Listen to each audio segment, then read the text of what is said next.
Hello and welcome.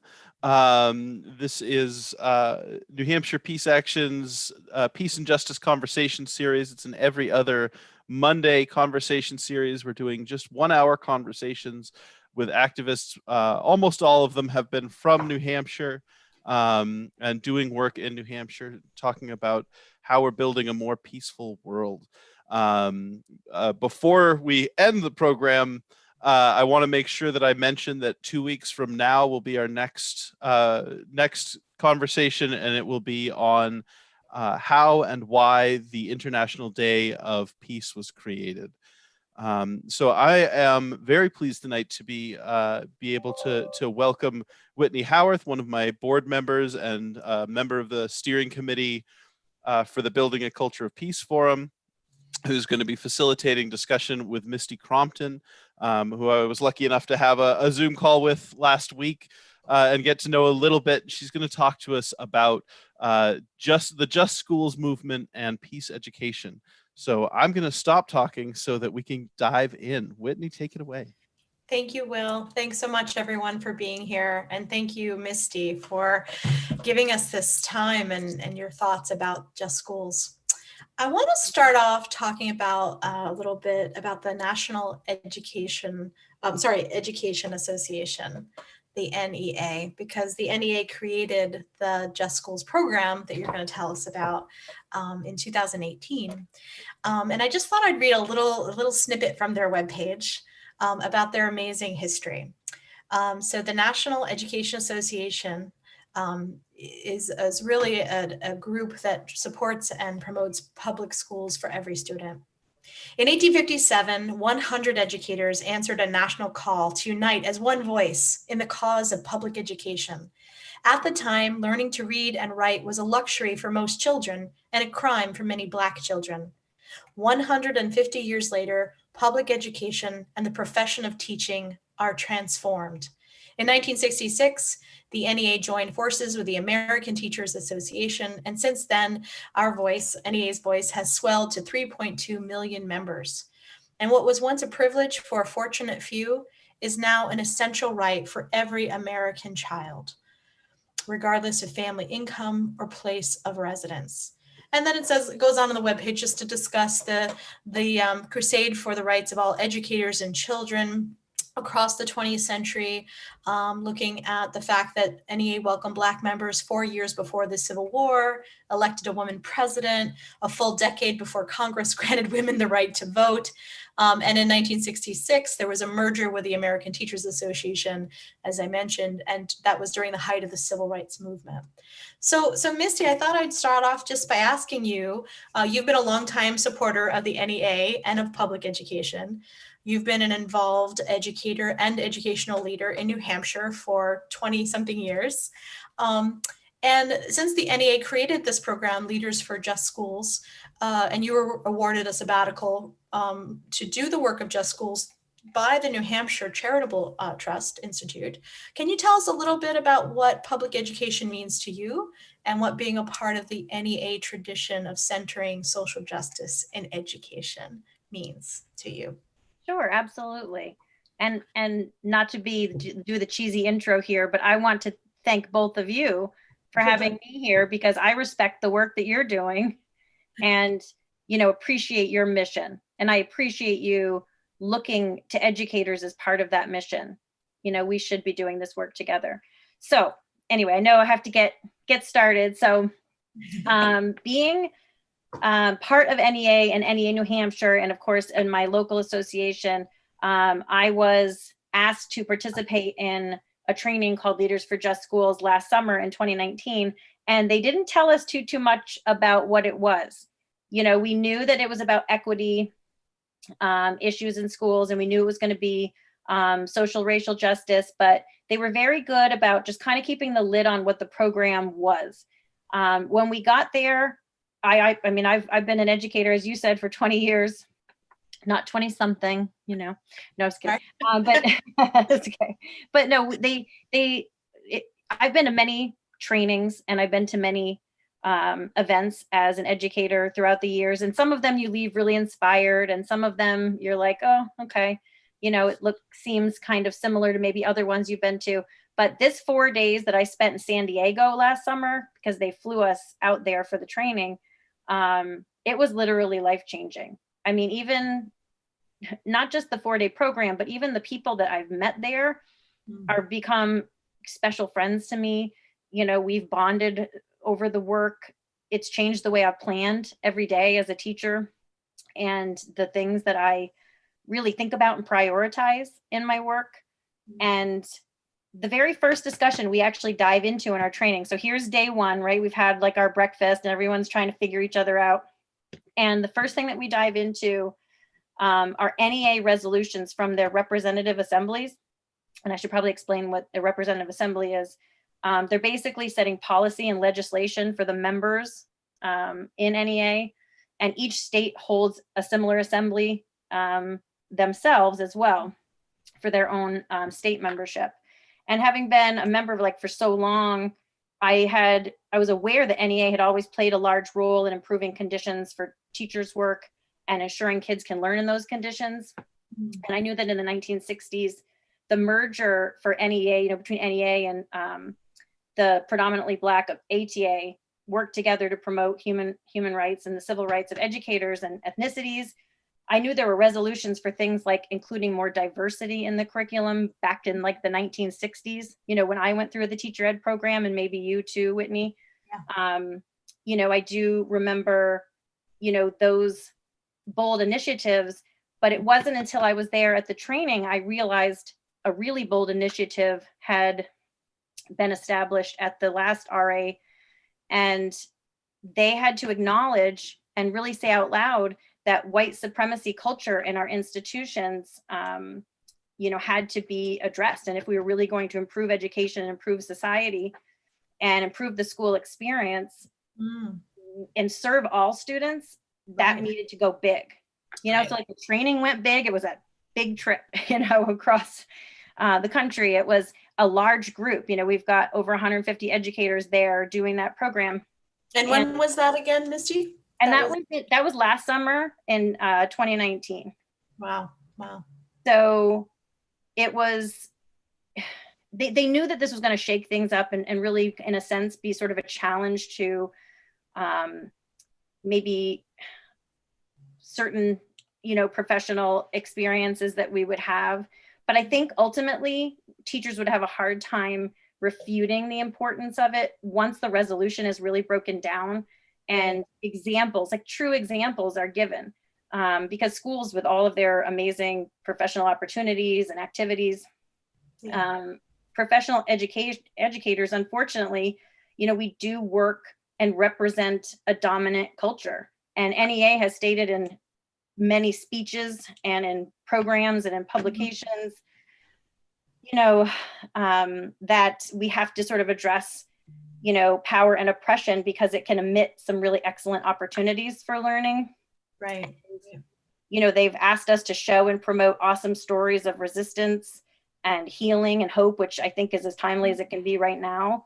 And I'm really forever hopeful that educators like myself are kind of getting the message and taking steps to improve and to strive and educate themselves and just better understand that kind of social and racial reckoning, you know, that seriously motivated people all over the country, especially over the last few months. Yeah. And they were kind of prophetic. I mean, obviously this is an issue before George Floyd and the racial reckoning and anti-racism work that we're being called to do now, but very interesting that they even used the word white supremacy culture back in last summer, 2019. We didn't hear that as much, right? Oh, no. You know, and so I, you know, and as I had mentioned to you before, you know, I was a little bit concerned as to having to sort of drag this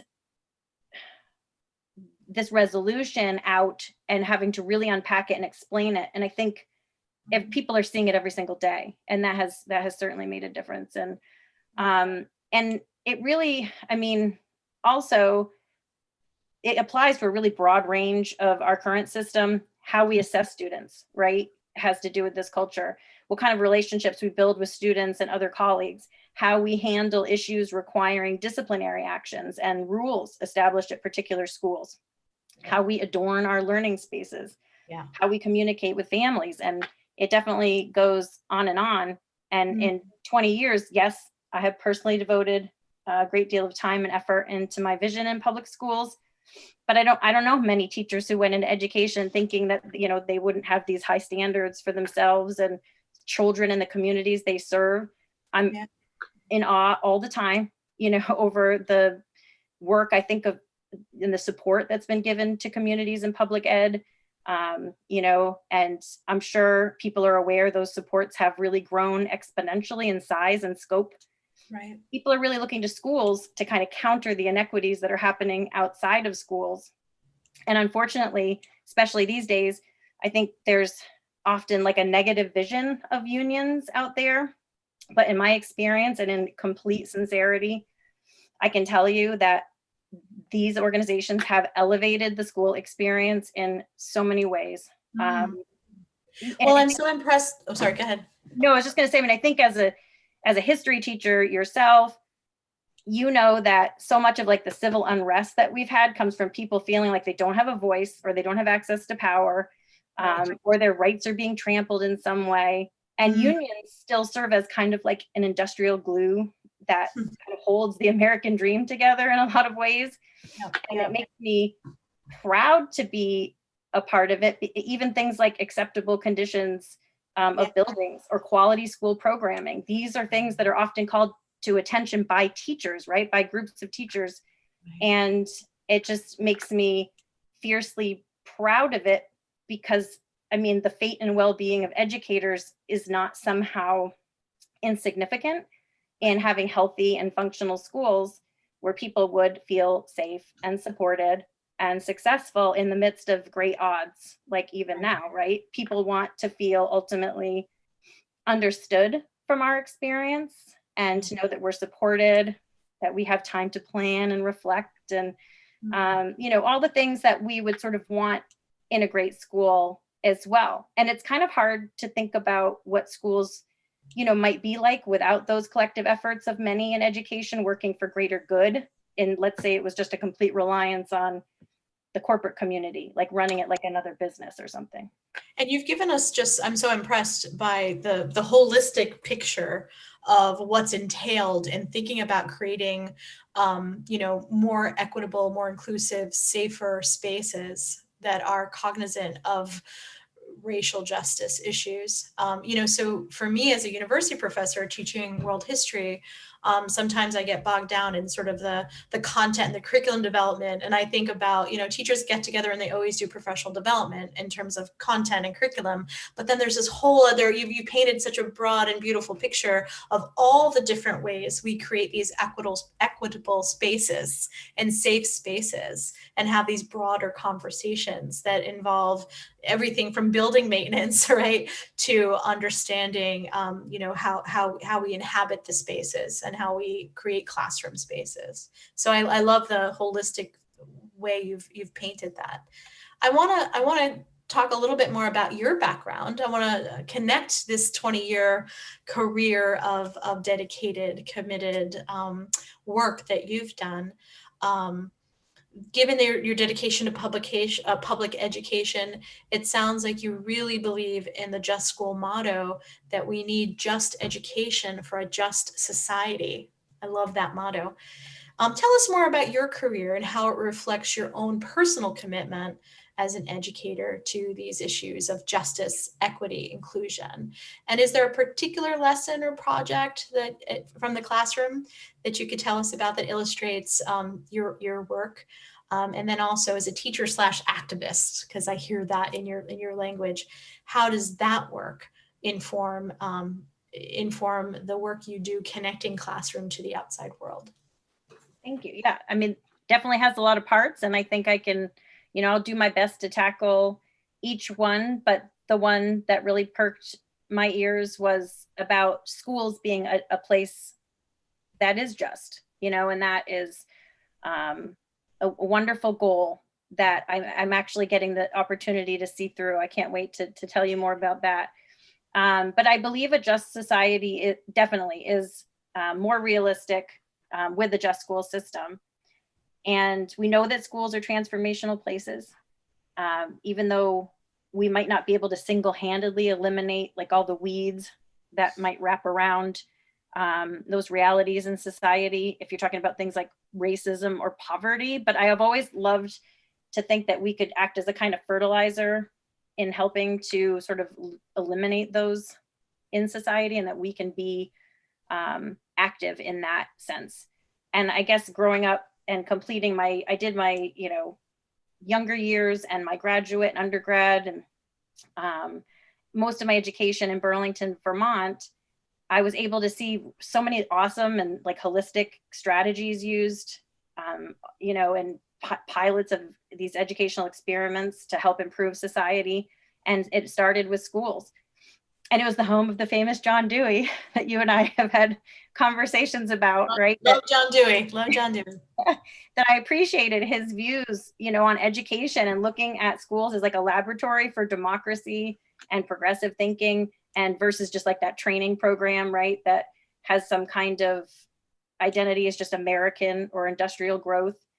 And I really loved that he acknowledged the deprivation that families experience when there's massive income inequality, and how that's a major factor in people's school experience. And even in my own like personal experience, I can definitely verify his philosophy with that. When I realized school was a place, where I didn't have to always think about inequity, and that I could become a leader probably around like 5th or 6th grade, and I didn't have to just attend to my lessons every day, like that's when things started to really click for me. And we celebrated diversity, and we built relationships, and it tackled difficult and controversial topics in some of these new programs. And I really learned to appreciate that struggle, and I wanted to bring that into my classroom. And I was like that student who would stand in the doorway with the teacher, and I didn't want to stop talking, because I was so excited about a particular topic. That was me too. I'm like, I don't want this to end. I think you and I, that's why we probably have, talked each other's ear off until like one of our kids was screaming. And, somebody told me the other day that we need to stop pretending that schools are not a place to focus on socialization and soft skills. And she's here right now. Hi, Krista. Because they absolutely are. I couldn't agree more with her. They can be places that can both nurture and respect people, but also hold them to high standards in the process. And I think that nurturing part of education can be like with big examples. One that I use a lot is I think about that viral video of the young man who went into the school with a gun, and it was going to be, potentially another school shooting you would see on the news. And I think it was his PE teacher that came out and just, talked to him and tried to connect with him. And eventually they were embraced in like this huge hug, and he put the gun down and crisis was averted, right? And they made like a real connection. I thought that was a very powerful moment. And the video obviously went viral with the hug. And it just made me think we have to go like even deeper beyond kindness, And I let me interrupt, because I remember when you told me about your 2019 trip to San Diego for the Leaders for Just Schools conference you attended with 150 people. There was actually a shooting out in California while you guys were in the conference space talking about equity and racial justice. And that must have been a moment for you to kind of be like, what we're doing is real, is now. Yeah. Yeah, no, I'm glad you brought that up, because I wanted to connect, with that too, because when that's happening, when we're literally sitting at a table talking about the importance of just schools, we're realizing that it's our work. Like we felt the gravity in that moment, that we need to go way deeper than kindness and love, as important as it is. And that schools need to be a place of, that we have to acknowledge racial and social justice, right, as being educational justice. Right. And I once had a legislator come to my classroom and talk to the kids about like a second chance program for people who've been incarcerated. And I just remember thinking, wouldn't it be great, if we really had some sophisticated programs like that in schools? And now things like restorative justice are becoming more accepted and more embraced, by the education community. That's a great, kind of first step toward just schools. But honestly, just like building relationships and a focus on the heart and what we do, it really should be the cornerstone of what we do. I don't know what could be more important than teaching kids to become excellent humans, full of art and developing things like empathy or respect. And shouldn't we kind of take the time also to develop that empathy and respect for our own students? And I got to admit, I find that challenging sometimes. So what's a lesson or a project that you've done where you've been able to connect heart and curriculum, content and the emotional? Yes. And, just, I'll tell you, it's funny because one thing that comes to mind even was not so much just in my classroom, but I worked on creating a blizzard bag program in my district. Blizzard bag? A blizzard bag program. And so on inclement weather days, right, that this is something that the students would complete at home, right? Which it was such a crazy concept at the time, right? Kids doing their work at home without us right there. Imagine that. And so, they had to complete work, and we came up with a theme, right? So that whether you're in kindergarten or whether you're in 8th grade, everybody would be focusing on kindness and civility. So kindness and civility were the focus. But, and I loved it and I was so happy for that. But thinking back, I just remember thinking, and we did do it for 3 years, but I remember thinking, like, when did this stuff become fluffy? Like, why did we have to add it here?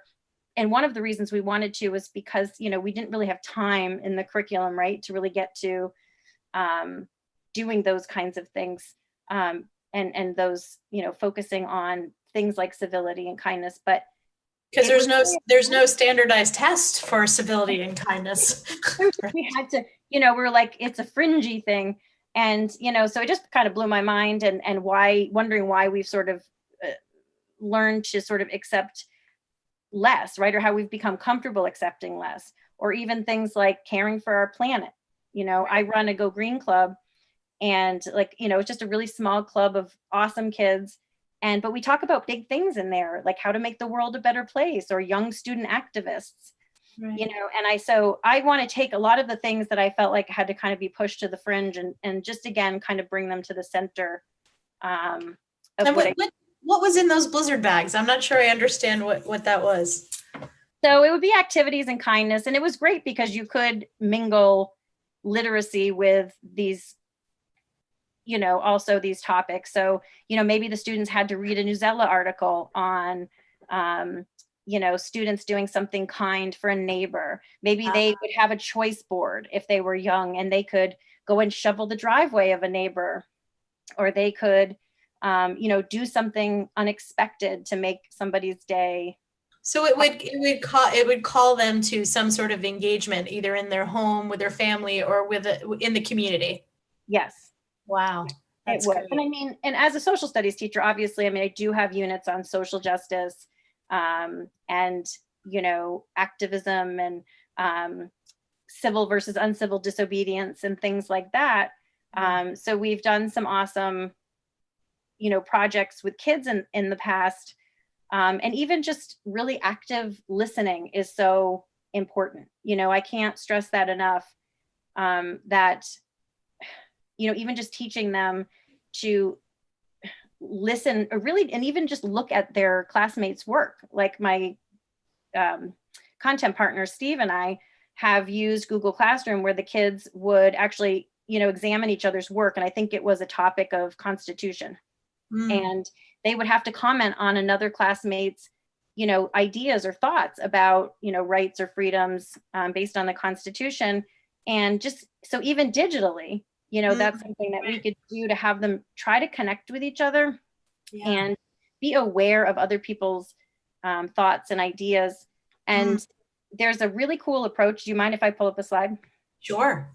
There's a cool approach they use in the Just Schools program, which I thought was just perfect. Let's see if I can actually, there we go. It's Margaret Wheatley's Green Line philosophy. And, we talked about how every single one of these circles is so important. in education. But I felt like, especially in my career, I was concerned that we were just starting to see, especially after No Child Left Behind and some other policies, that we were starting to spend a lot of time above the green line, right? Everything was So kind of process. Maybe to read aloud this 3 circles on top of the green line: operations, structures, and strategies. Thank you. And below the green line would be relationships, information, and identity. And, there's definitely important aspects and above and below the green line. But I was concerned that we really had started to veer away from some of the green line, the below the green line aspects. And so we talked a lot about that in the Just Schools program, and helping to, understand how we can achieve that balance, how we can get back to the line. And that really spoke to me as well, because I'm concerned, right, about how we are spending so much time test, process. And I think now's as a great a time as ever, for people to really examine relationships, identity, and what we can learn from our students and the experiences they are having, as a way to structure, and create just schools. Well, it's a beautiful segue to my next question, because I love the perspective of, the Blizzard bags, the idea of fostering in youth a sense of civic engagement and social responsibility, and frankly, just heart connection, right? Like real relationships, and how we infuse in our education a love of self as well as a love of humanity, right? Like there's a connection between the me and the wider world. And I feel we need more of that, right? More, and the social emotional behaviors aspect, but also that connection of heart and self to the broader world. So that leads me to think about, I know you did this program back in 2019. You submitted your application. You were approved. You've been part of this training. You've received from New Hampshire Charitable Foundation this year sabbatical to do this work, to think about equity inclusion for schools in New Hampshire. But then the death of George Floyd and the last 3-4 months of people coming to terms with how white supremacist our culture is, and this resurgence of or new surgence of anti-racism activism in the midst of a global pandemic. So my question to you is, I feel like what you're doing connects to peace education in many ways, but I would like you to speak to that. Do you think that Just Schools is peace education? Yes. Yes, I do. Thank you. I've had many conversations with people, and, especially after the story like that you had shared about what happened when we were in San Diego, we realized that we were tasked with that peace connection, that there was an aspect of this, right, that was important to understand about peace, and to understand that peace would go beyond just that kindness and love, right? That these were the actions that needed to be taken. These were the tough conversations and the examination of previous bias and previous discrimination and structural inequality, right? More systemic. Yeah. These conversations had to be had, and that this work had to be tackled. And again, and you were right. That's why I was motivated to apply for the sabbatical, because that's a big job. And at least when I'm working to commit this year, and in much larger numbers, I would like to see that highlighting of inequity and social and racial justice, right? I love that quote. I'm a part of all that I have met for education. Because I believe, say the quote again for us. I believe that I'm a part of all that I have met. Yeah. Because our interactions throughout our lives, and of course in a schools, that carries with us for our entire lives. And that part about, you asked about, like, is this what I do, peace education? It really brings up those days where I did feel pressure to kind of let go of those soft skills in the curriculum, or let go of a more social justice focus, and those feelings of concern over that. And especially now that we're living through this pandemic, and we're starting to hopefully realize that sitting back and watching people suffer because it doesn't affect them, or because people have fear that they don't want to rock the boat necessarily, or that they don't want to hurt their own personal or political agenda. I feel like that would really backfire and lead us down the wrong path. So when I think about peace education, and again, kindness and harmony and all of those things, that really can't happen if the track is just neutrality, right? And that all lives matter view is thought to be the way to harmony, because peace isn't possible if you don't acknowledge oppressors, right? And they'll continue to do what they do. Right. And someday that could easily be you.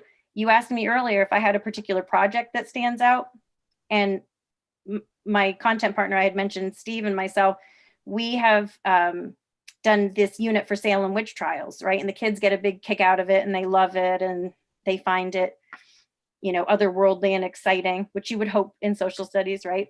Yeah. But at the same time, they leave with like a really serious message from that, which is, once you get through the fun part about learning about witches, that kind of lack of justice, right, mingled with hysteria, that could easily be you, right? That could be you. And what's to stop the madness then, right? Who's going to be there when you're the one being persecuted? So I do hear people say that they are concerned about the news they see every day and the amount of conflict that they see. Right. And, we were certainly concerned talking about it in San Diego, but I just felt like since that experience that, like I said, the weight of our positions was made clear, that we need to shout from the rooftops that we can change these patterns, that we can teach nonviolence, we can counter hate and help defeat some threats and vile outside forces, trying to just kind of divide us and drum up that fear of other or outsiders. And those are things where just our morals should be intact, right? And those should be kind of non-negotiables as we talk about things like current events. I'm certainly not someone who would think about those things as like too political or on any one side for a curriculum map or at the school level.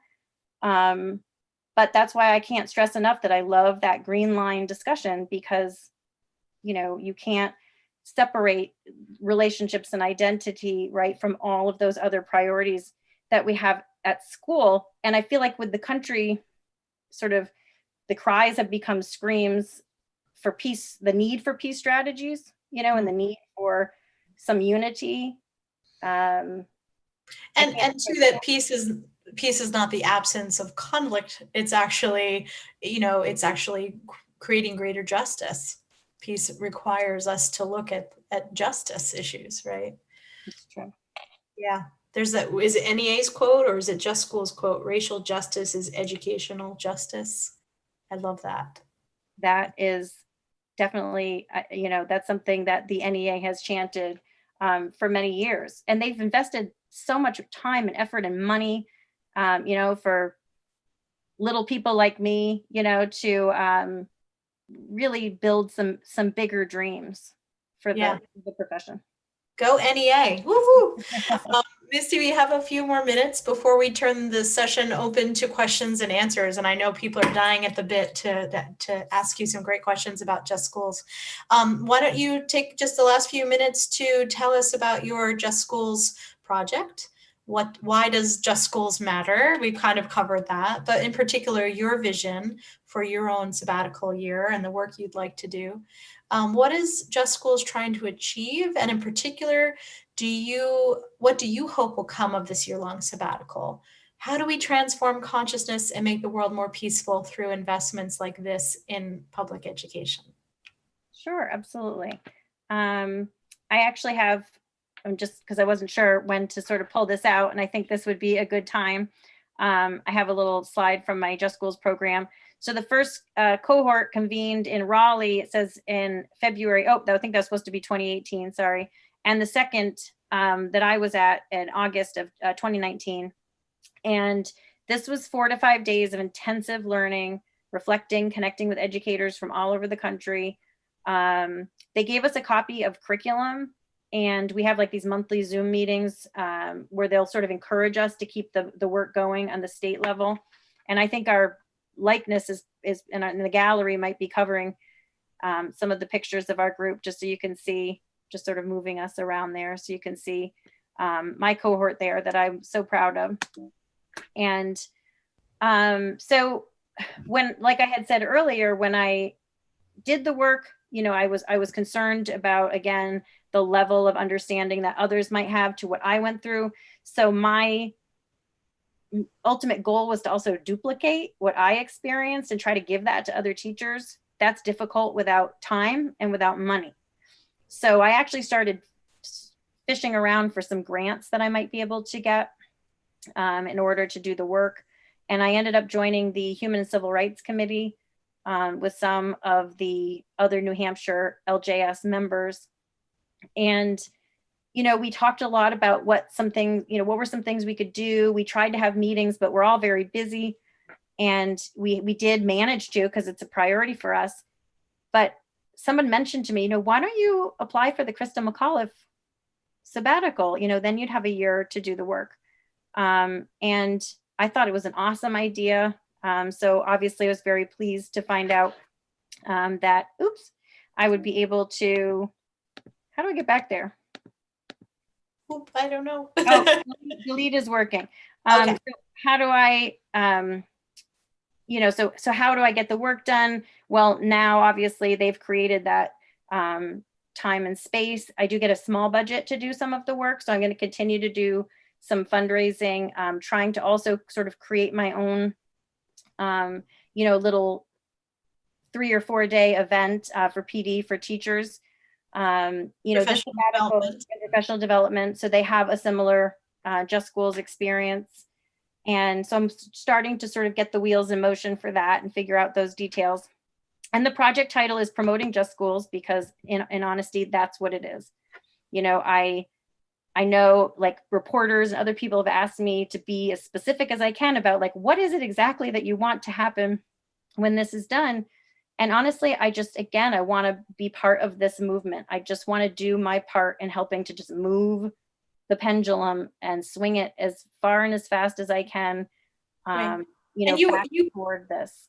If I could just interject, like, some of the specifics that I learned from you recently was that there's this whole equity assessment to see where schools are, to see where particular programs are, and then the research of best practices on how to be more equitable and inclusive in a school. That's one of the projects, yeah? It is. So if I had to, like, boil it down, I just come up with like a 6-block plan, since it's not one particular thing, it's part of this movement. Networking with other groups and professionals is key. Developing resources and communication. So I'm going to be working on like a web page blog, something that's really user friendly for teachers. Building that coalition of teachers and educators, maybe even helping them become trainers themselves. Examining opportunities in our department and curriculum map. We've already done a ton of work this summer. Really trying to restructure. We have 50 social justice vocab words that are going to be introduced to students in our district this year. It's very exciting in social studies. Can you give us a handful of those words? Sure. We have racism, xenophobia, LGBTQ. I mean, some concepts that had never been like explicitly brought into the classroom. So isn't that amazing, right? So yeah. a lot to do with identity and justice and equity. Yeah. Wonderful. So these are things that, you know, will be introduced during particular curricular opportunities, and every year I'm hoping we can get even more developed in terms of what that curriculum is, and even building the curriculum around those opportunities versus vice versa, instead of vice versa. And continued learning, you know, my continued learning is a big part of it, but also the audits and the checklists that you've mentioned are awesome, because we look at about 50 different areas or criteria for a school to find out, you know, is it equitable? You know, and it actually helps to sort of anchor the work and help schools to see how they're doing in that process. So we explore areas with multiple criteria to evaluate different schools. So we look at policy, administration, staff, culture, assessment. This can be done with a committee of stakeholders. And once it's done, you have a chance to present that criteria. You have great conversations while you're doing the audits. Yeah. But also after that, then you can present to people where they stand in the audit, and you can discuss those possible solutions together, right? And try to make progress. And then you can continue to sort of monitor those results as time goes on. And it's a great way to continue that conversation in a productive way, and find out, using whatever criteria, because there are different equity and opportunity audits out there. Sure. But us providing opportunities, making sure kids have a sort of a standard experience that is going to be high quality, but also making sure that they, that there's also you're equity minded in the same time, and that you are thinking about, culturally responsive buildings and curriculum, and all of that it needs to be paired with it at the same time. Moving forward. So it's nice because it gets you to think about all of those various aspects and really how we can ensure just schools beyond just this 1-year project that I'm doing, right? That I'm hoping that other schools and other departments and other educators, and I'm hoping that that's in every state that's part of the Just Schools movement, is going to continue to build their own programs that will hopefully take off like wildfire. Well, it's so exciting because there is this element of not only, sort of the mandate, like from the top, you should be more equitable, but that you're actually empowering stakeholders to review and assess and audit their own weaknesses, strengths, gaps, where are they falling down? You might hear my 6-year-old screaming in the background.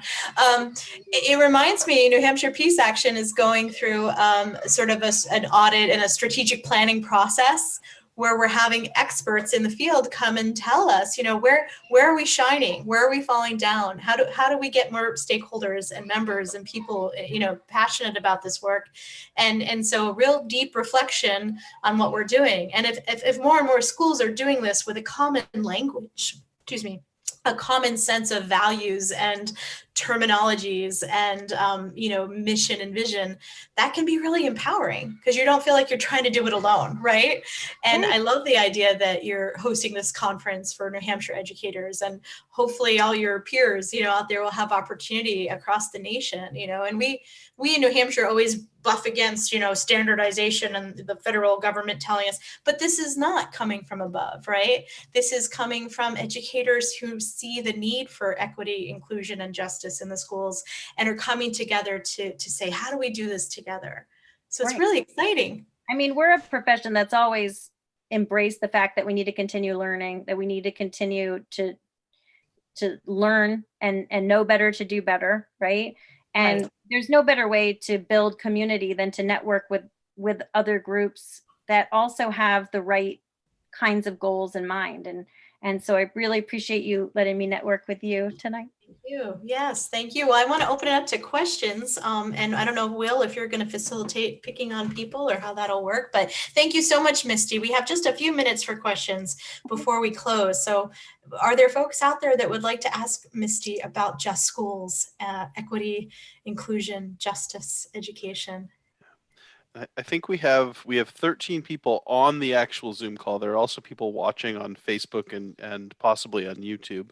Okay. But I think with 12 people, it makes the most sense to unmute yourself and ask your question yourself. I think when it's a bigger group, the facilitator, it makes sense to have a facilitator read the questions. But I think with a group this size, it makes sense to have people unmute and shout it out. That's always nice. So I'll start, Misty, in your training around Just Schools and the Just Schools movement. Have you had any experience in what do you do about pushback? Because there are certainly teachers who are going to push back against that because it's not it doesn't agree with their values. You know, have you had conversations, or is that part of your training, how you deal with pushback from educators who are hostile to, just for example, anti-racist work or LGBTQ work? Is that part of what you've been trained in? Yeah, I mean, the unfortunate reality, is that there could be some pushback. I'll be honest, I haven't experienced much of it yet in the work, and I find that, very encouraging. The only kinds of, because I'm an educator myself, like I'm in it myself, I also know that some of the things that you might hear from educators and their concerns, which are valid, would be time, right? Is this another program? It's like another thing that I have to do and add to my already intensely busy schedule. And that's why I think I was so excited attending the Just Schools movement, because again, it's not so much about adding anything. It's about reforming what we're doing and reprioritizing. And it doesn't all just, this isn't the, hey teacher, you got to shape up here. This is looking at the entire system, right, that we're all a part of. And I think it speaks to a lot of the frustrations and a lot of the, I guess I could say, past sort of injustices that I think a lot of teachers have been motivated to do something about. So I think in a way it really does speak to people. I saw, like, just working with the social studies department this summer, I wasn't really sure how it was going to go. And there was such a great synergy. Everybody was excited to talk about these things. People would, spin off with conversations about, I didn't know that it was, maybe disrespectful to say this particular word or this phrase, right? And great conversations were happening as we were going through the vocab, and people were realizing that, this connects to their lives so much, because in many ways, that's why many of us got into education, right? Was to connect with people and to try to go back to that. And I think a lot of teachers were frustrated, sort of flowing in a different direction. And I have heard a lot of phrases like, I got to get through the curriculum, so I can't do this. And I think I said those words too. So I can't do this or I can't do that. But again, this is about the people that we serve in a very real and a very intense, type of community sense. And I just haven't had a lot of pushback so far. I have a question. Hello? Oh, Yes, hi. please. Oh, thank you. My question is, how have the BIPOC children responded to this, curriculum? Oh, well, we haven't introduced a curriculum into schools. This is more of the curriculum that I was presented with was more of a curriculum to help with bring in other educators into this experience. We don't create a curriculum in the Just Schools program to give to teachers and say, here, this is what you're going to do to help, biracial or people of color. That's not necessarily our plan, but we do encourage, and I would like to try to steer teachers to the resources they could use as they're starting to think about, ways that they could incorporate, more ethnic studies, or more opportunities to even tackle racial or social justice in their own classroom. So we can give them, I want to kind of lead them to some of these great resources that are already there, but we don't have a particular curriculum for students yet. And I just want to make sure, just to clarify Raymond's question, he mentioned BIPOC, so Black, Indigenous, people of color, for everyone. I'm sure everyone in the room knows that language. It's really kind of new, I think, to me for the last 4 months or so. And so it's really important, I would think, and this is sort of my question, Misty, is what does the training teachers what does it look like for students to have a voice in the classroom around these issues? So we're talking about creating spaces for learning where all students are safe and feel like they have a voice. And how does the training for Just Schools address that? Like teaching teachers how to bring student voice more into the class. Is there a specific philosophy or methodology to hear students more? Yeah, I don't think they have gone into, because again, it's not like necessarily a specific curriculum that all teachers will follow this. Right. But I really appreciate when strategies are used, where you had mentioned a safe space, or like a safe place for students to be. I spend a lot of time talking about active listening, and I know I had mentioned it before in my classroom, because if it really is if you're going to build those relationships, number one, you have to build them. It takes time. And I've definitely seen more of a movement in schools to add in time to connect with students, to really, I'm starting to hear trauma-informed instruction. I'm starting to hear more SEL. We're starting to see more of this come out to really support the students. But these things definitely take time, and they have to be really explicitly taught. Like, I teach middle school, and students, really need to be aware of how they can participate in those kinds of discussions in the classroom, by even just learning how to be a good active listener, that it doesn't just happen with your eyes, and it doesn't just happen with your ears, that you have to use your heart too, right? You have to show other cues that you're listening and paying attention. That's why I had mentioned, even that project that we did with the Constitution, where they had to look at somebody else's work and they had to comment on it and take a moment to think about somebody else's thoughts, and somebody else's feelings or motivations. And I think that is a great place to start, especially with younger kids, is just saying, we're gonna make this a space where those kinds of conversations can even happen, and they really have to believe it. And I think it really starts there. And I think that focus that schools have in building relationships is a great one. And then I think those conversations can grow from there. But I don't think you can just introduce a curriculum and say, here, teach these controversial topics, and everyone's going to really listen to each other. I wish, it could be that easy, but it's a really long and challenging road. And I admit the difficulties and the challenges in that. But I think, building in opportunities to examine these things, opportunities in the curriculum, opportunities to communicate with each other and learn how to be effective communicators and listeners, I think is a great place to start. Beautiful. Thank you so much. Do we have time for another question?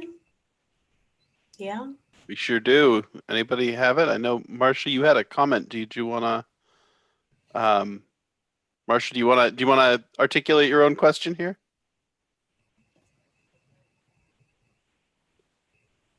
I think you're muted, Marcia. I'm not hearing you. She says no microphone, so I'm going to read her question off. Okay. So Marcia says also legislation to add accurate history to curriculum, i.e. genocide, LGBTQ+++. So this isn't happening. Perhaps now to train and educate educators in their education. So I think I'm gonna say are there moves that you're aware of to craft legislation to include the parts of history that help humanize oppressed people, and is there a kind of a movement to ensure that those principles are included in the dogma that is being handed down from the top? Well, I think if the top is NEA, like we talked about, there's obviously a great movement and encouragement, right, to make sure that these things are happening. I mean, if they're linking you to a website on decolonization, and they're linking you to a website on racial and social justice, those are the priorities. So I don't know about really specific legislation in terms of like the content that we're teaching happening right now, but I definitely have heard of legislation to counter that. I remember reading an article the other day, about a legislator in the South who was concerned about using that 1619 curriculum to teach, about slavery and how they felt it was inappropriate to talk about slavery in that way because many slaves were treated well. And, so I have definitely heard of some wacky things happening maybe on the other side of that priority, but no, I haven't heard in terms of, this kind of legislation. I mean, I'd hope people would speak up if they felt that this, and I don't know, maybe you guys know different. I don't want to pretend to be an expert.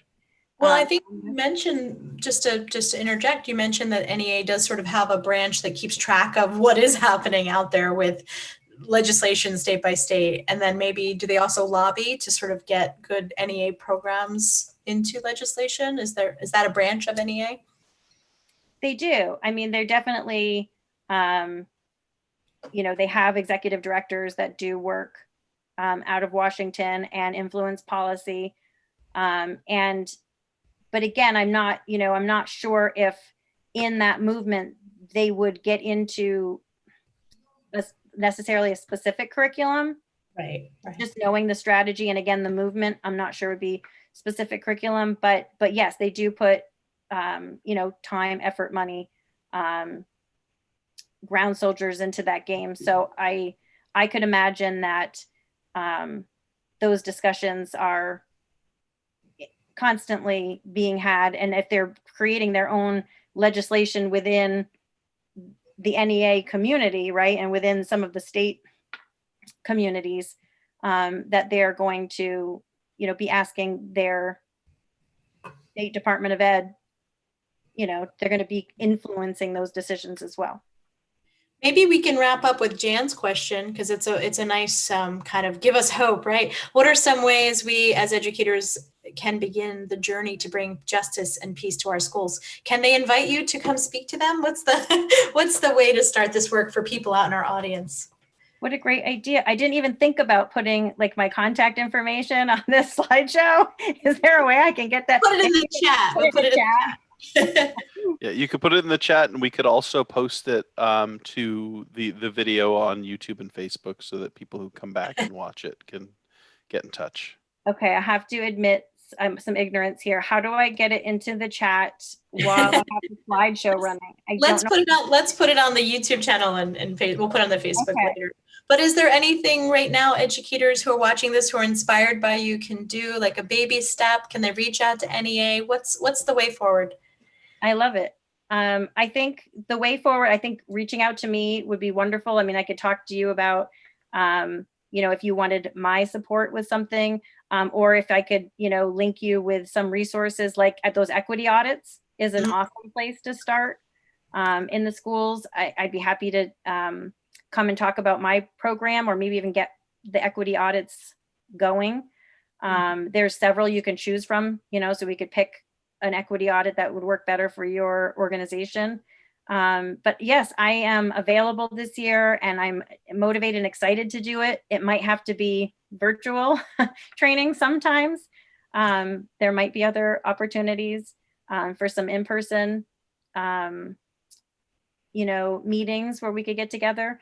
But I would definitely love to start, at least in a digital sense, with emails, finding out what you would want for your district. And I have other LJS members who are really motivated here in New Hampshire: Terry Burlingame, Jan Santosuaso, Lisa Dillingham. They are very motivated to help with the work.